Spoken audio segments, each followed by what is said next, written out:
यह कहानी एक गांव की है। इस गांव के लोग बहुत ही सरल, दयालु और धार्मिक थे। इसी गांव में एक स्त्री रहती थी जिसका नाम गौरी था। गौरी बहुत ही सरल स्वभाव की थी, लेकिन उसके जीवन में एक गहरा दुख था। विवाह के कई वर्षों के बाद भी उसे संतान सुख की प्राप्ति नहीं हुई थी। गांव की औरतें उसे ताना देती और कहती, तेरे भाग्य में माँ बनना नहीं लिखा। ये शब्द उसके दिल को चीर देते, लेकिन फिर भी उसने कभी भगवान से शिकायत नहीं की। हर दिन सुबह उठकर वह माँ दुर्गा की पूजा करती थी और वह घंटों तक भजन गाती रहती थी।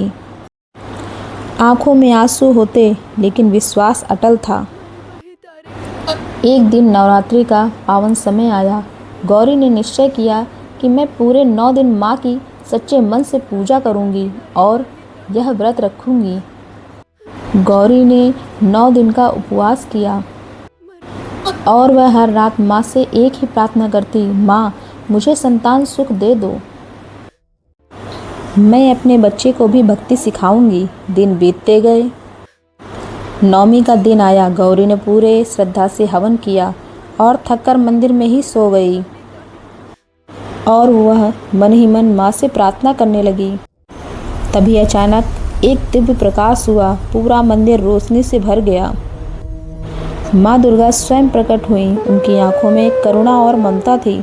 उन्होंने मुस्कुरा कर कहा, पुत्री, तुम्हारी भक्ति से मैं अत्यंत प्रसन्न हूँ। तुम्हारा दुख अब समाप्त होगा। उन्होंने गौरी के सिर पर हाथ रखा और उसे आशीर्वाद दिया और कहा, तुम्हें एक तेजस्वी संतान की प्राप्ति होगी। इतना कहकर माँ अंतर ध्यान हो गई।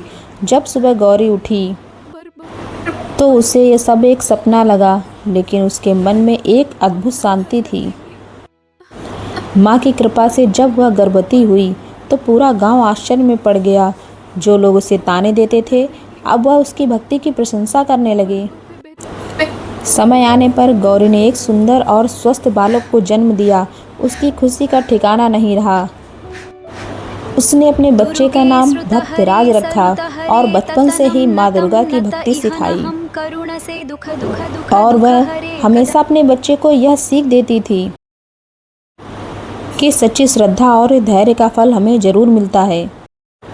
भगवान देर से ही देते हैं, लेकिन सही समय पर देते हैं। माँ दुर्गा अपने भक्तों की हर मनोकामनाएं पूर्ण करती हैं।